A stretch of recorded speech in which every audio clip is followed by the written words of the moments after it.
स्त्री एक horror comedy film है जिसमें कॉमेडी ज्यादा है, यहाँ तक कि डरावने दृश्यों में भी आप हंसते रहते हैं। चंदेरी नामक एक कस्बे की कहानी है जहाँ पर हर वर्ष पूजा के खास 4 दिनों में भय का माहौल छा जाता है। कहा जाता है कि एक स्त्री आती है और रात में पुरुष को ले जाती है। ये चुड़ैल पढ़ी लिखी है, जिस घर की दीवार पर लिखा होता है उस स्त्री कल आना, वहाँ यह नहीं आती। बेवकूफ भी है जो कल वाली बात उसे समझ में नहीं आती है। चंदेरी का मनीष मल्होत्रा यानी कि विक्की राजकुमार राव लेड स्टीलर है जो मात्र 31 मिनट में लहंगा सिल देता है। उसके 2 खास यार हैं, बिट्टू अपार शक्ति खुराना और जाना अभिषेक बैनर्जी। विक्की की मुलाकात एक लड़की श्रद्धा कपूर से होती है जो उसे पसंद आती है। इससे बिट्टू को जलन होने लगती है। ये लड़की पूजा वाले दिनों में ही आती है, नाम नहीं बताती, उसके पास मोबाइल भी नहीं है। बिट्टू को शक है कि यही वो स्त्री है जिसने चंदेरी के पुरुषों को परेशान कर रखा है। बिट्टू, विक्की, जाना और रुद्र पंकज त्रिपाठी इस रहस्य से पर्दा उठाते हैं। फिल्म की कहानी बहुत दमदार नहीं है। अच्छी शुरुआत के बाद लड़खड़ा जाती है। फिल्म का अंत कई सवाल छोड़ जाता है और दर्शकों को पूरी तरह संतुष्ट नहीं करता। जिस खूबसूरती से बात को शुरू किया गया था वैसा समेट नहीं पाए। आखिर स्त्री का इरादा क्या था, पूरी तरह स्पष्ट नहीं हो पाया। उसके अतीत के बारे में एक कहानी बताई गई है कि वह स्त्री एक खूबसूरत वेश्या थी जिससे एक पुरुष प्यार कर बैठता है। ये चंदेरी के लोगों पसंद नहीं आती और वे दोनों को मार डालते हैं। ये दर्शाने की कोशिश की गई है कि प्रेम को समाज बर्दाश्त नहीं कर पाता। वेश्या से संबंधों पर समाज को आपत्ति नहीं है, लेकिन उससे आप प्यार नहीं कर सकते। फिल्म में कुछ और बातें भी अस्पष्ट हैं, जैसे रुद्र एक मृत महिला से फोन पर बात करता रहता है।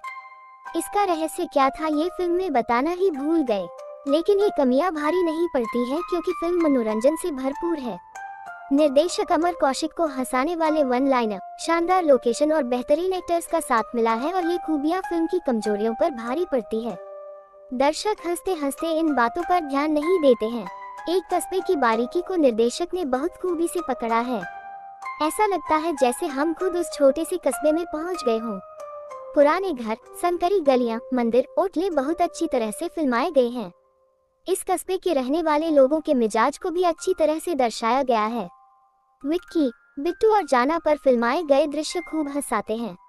एक कस्बे में रहने वाले लड़के से जब लड़की बात करती है तो उस लड़के की हालत और उसके दोस्त को होने वाली तकलीफ वाले सीन बेहतरीन बन पड़े हैं। पिता पुत्र के बीच वाला एक सीक्वेंस भी खूब हंसाता है जिसमें पिता अपने जवान होते बेटे को जवानी काबू में रखने के उपाय बताता है। निर्देशक और लेखक ने आज की राजनीतिक परिस्थिति को भी बड़ी सफाई के साथ फिल्म से जोड़ा है। एक किरदार विजय राज को अभी भी लगता है कि इमरजेंसी लगी हुई है। लोग उसे कहते हैं कि अब हालत सुधर चुकी है, लेकिन वह मानने को तैयार नहीं है। एक दोस्त दूसरे को बोलता है कि कुछ भी बनो पर भक्त ना बनो। इन दृश्यों के साथ कॉमेडी को खूबसूरती के साथ जोड़ा गया है। निर्देशक के रूप में अमर कौशिक का काम सराहनीय है। उन्होंने फिल्म की कमियों को ज्यादा उभरने नहीं दिया और दर्शकों के एंटरटेनमेंट का भरपूर ध्यान रखा। साथ ही वे अंत तक दर्शकों की यह उत्सुकता बनाए रखने में सफल रहे हैं कि आगे क्या होगा। हालांकि रहस्य से पर्दा उठ भी जाता है, लेकिन फिल्म में रुचि बनी रहती है। कहानी को कहने का उनका प्रस्तुतिकरण उम्दा है। फिल्म के संवाद बेहतरीन हैं। चक्षु, आंकलन, निम्नलिखित जैसे गाढ़ी हिंदी शब्द भी सुनने को मिलते हैं। इनका इस्तेमाल इतनी सफाई से किया गया है कि आपके चेहरे पर मुस्कान आ जाती है। साथ ही कूल दिखने के लिए किरदारों का अंग्रेजी शब्दों का उच्चारण भी खूब हंसाता है। अभिनय फिल्म का बहुत मजबूत पक्ष है। छोटे शहर के किरदार में राजकुमार राव हमेशा कमाल करते आए हैं। इस फिल्म में भी वे सब पर भारी पड़ते हैं। एक सीन में वे दोस्तों के सामने आत्मविश्वास से भरे नजर आते हैं तो दूसरे ही सीन में वे लड़की के आगे हकलाते नजर आते हैं। उनकी कॉमिक टाइमिंग बढ़िया है। श्रद्धा कपूर के लिए करने को ज्यादा कुछ नहीं था, लेकिन वे जब भी आती है रहस्य गहरा जाता है। बिट्टू के किरदार के रूप में अपार शक्ति खुराना जबरदस्त रहे हैं।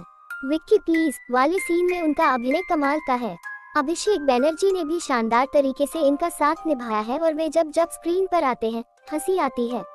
पंकज त्रिपाठी का अभिनय इतना बेहतरीन है कि लगता है कि उन्हें और स्क्रीन टाइम मिलना था। बेहतरीन अभिनय, हास्य से भरपूर दृश्य और चुटीले संवाद स्त्री को देखने के पर्याप्त कारण हैं।